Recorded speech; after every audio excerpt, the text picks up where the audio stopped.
to the top left of the map, we have the Protoss player. He's starting for Team FXO, and his ID is FXO Hurricane. He was known as Tier for a long time, changed his ID. Yep, he's up against the Terran.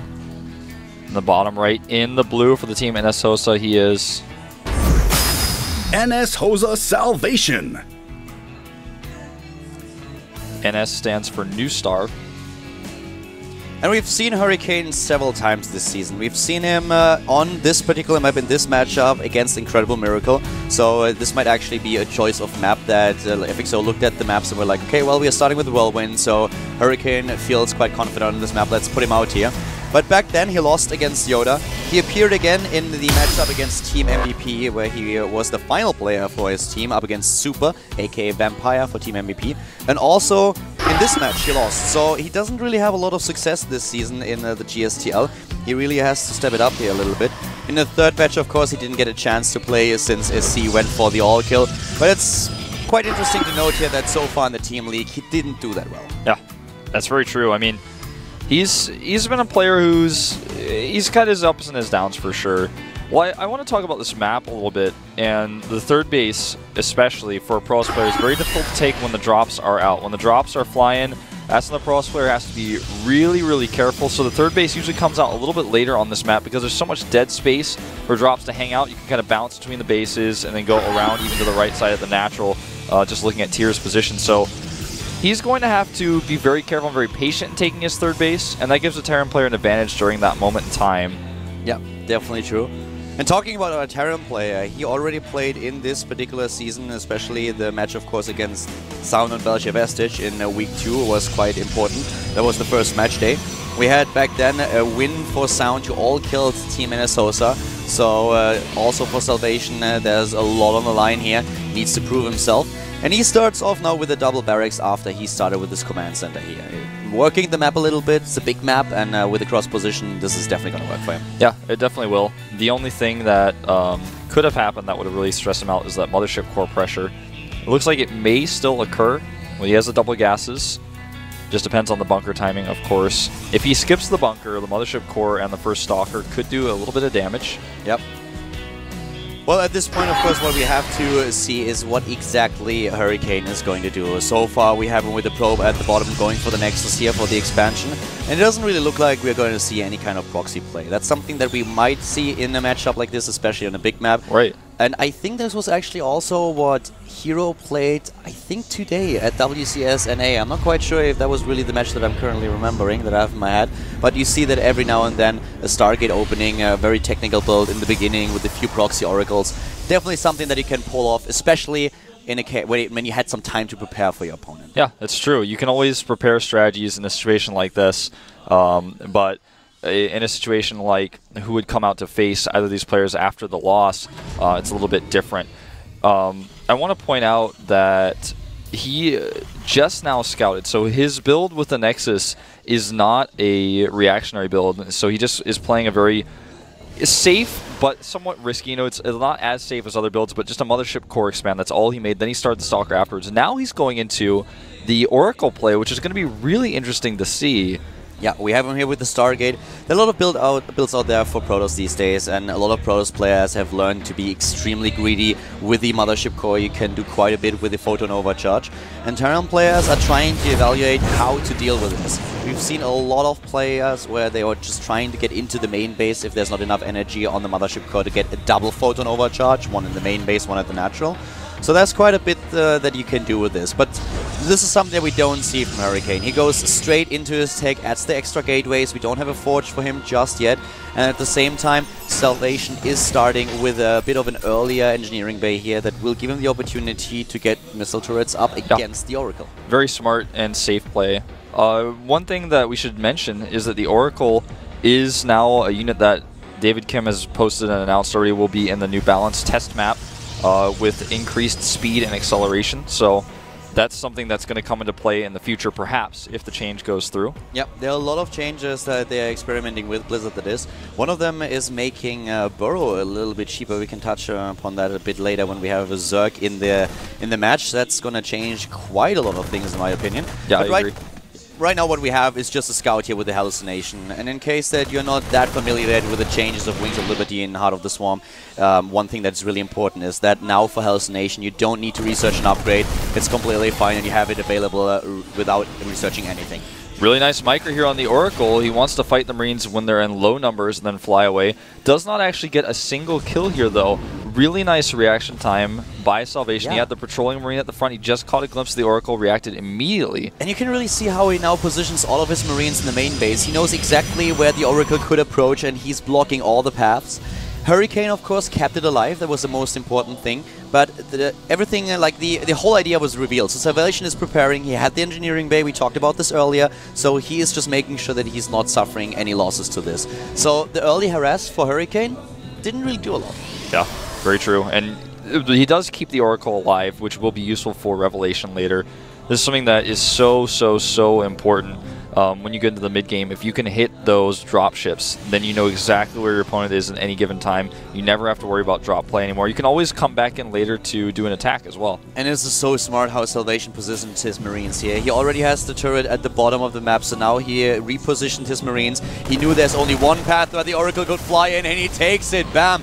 There is one Revelation, but to be honest, that could have been a bit better by Hurricane. Yeah, that was a little bit weird that he totally botched that. I cannot believe he lost it like that. I really think he did not expect the Marines to be there. Yeah, I mean, that's a ton of resource loss. We're talking 300 because he spent 150 gas to make the Oracle and 150 plus the Stargate. So, I mean, with those two resource spent, he hasn't even used the Stargate for anything else yet. A nice observer here at the front, so he knows exactly what's going on. The second one is still moving, so SalvatioN picks up on it, scans and takes it out. Really smart play here. I like how SalvatioN approaches this play so far. Yeah, SalvatioN definitely ahead in this game, and he's moving across with a very scary push. The Colossi are on their way out, but it's all about where he splits his forces, because he goes into the drop into the main base and the Colossus at the natural. It's not going to be very helpful. Stim and Combat Shield are done, +1 attack as well. He has to be careful though, there are not a lot of medivacs. 2 are with the army, another 2 are being built. Let's see how much he can pick up here. He's building a 3rd command center behind this, so this is not only anything, he just wants to apply some pressure.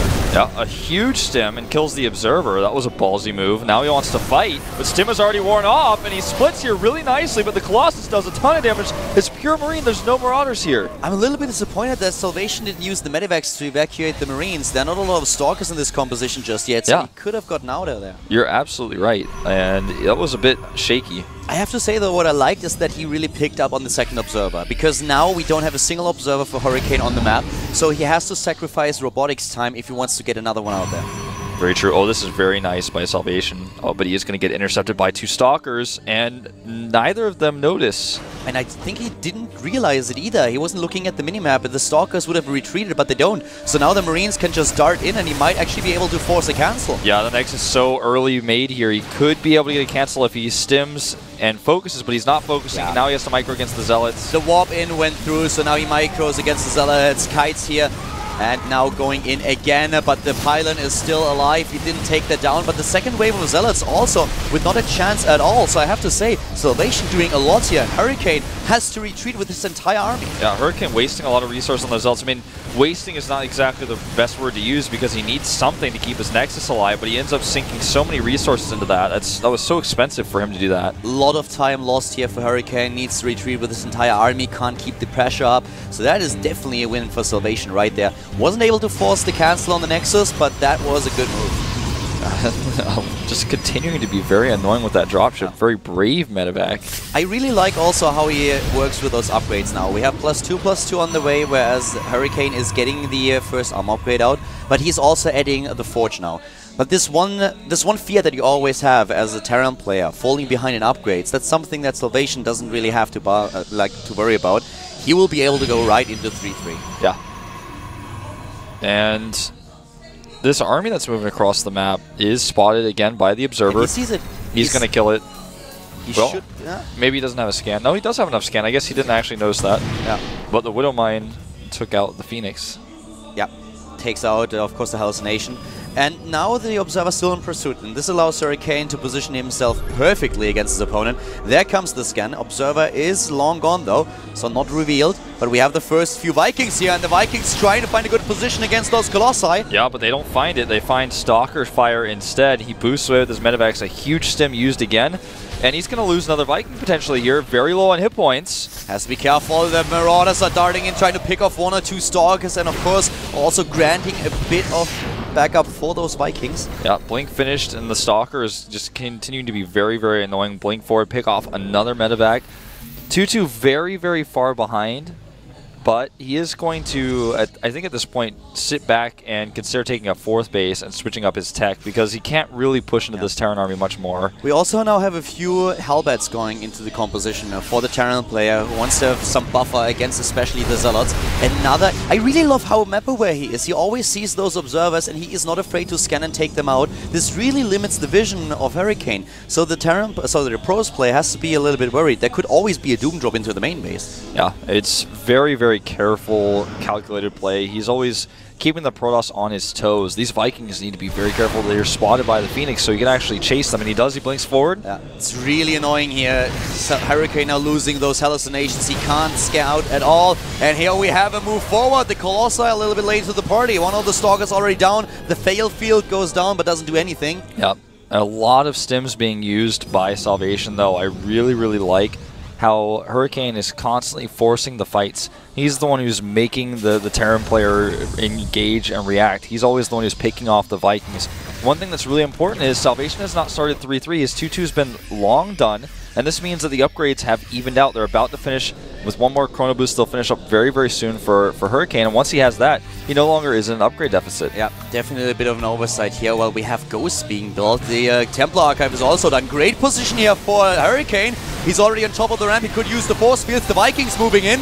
Good force fields here, but there's a lot of bio on the other side. Really big problem here, of course, now for Salvation. He can't get close to defend his army. Sorry, his base, of course. The army of Hurricane now retreating again, but those force fields were exactly in the perfect position for him. And now he could actually just turn around and have the better concave, and he does. He has 4 Colossi with only 1 Viking floating there. It's a terrible position for Salvation. There's nothing he can do. He's down so much in supply here, had to lift his command center.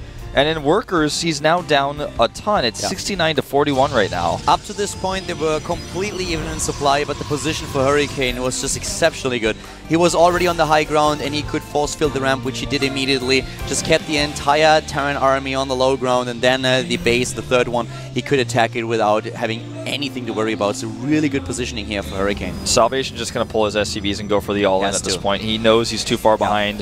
He's also not getting +3/+3, and this is the reason why the Protoss player is heading into the last set of upgrades, and if this push doesn't work, then Salvation will fall so far behind in this game. I don't see this push working. He's going to try. He gets a Colossus for free. That's pretty huge. The Stalkers blink forward, and the Zealots now charging in. The EMP is going down, but we have in this position also the force fields. It's a lot of firepower for Salvation, but can he really push through? The supply goes down for the FXO Protoss. Yeah, he's going to now have to retreat, though. He has no more Vikings. The last Viking falls, and I think this is going to be way too much for him. He's lost his entire economy here. Those Colossi completely uncontested. They can do all the area effect damage from the second row. There's just nothing that Salvation can do. Hurricane is on a tear. He's moving in, and this does not look good for Minnesota. Definitely not. Looks like it's going to be a Protoss win here. He's down to 40 supply. GG. GG, and we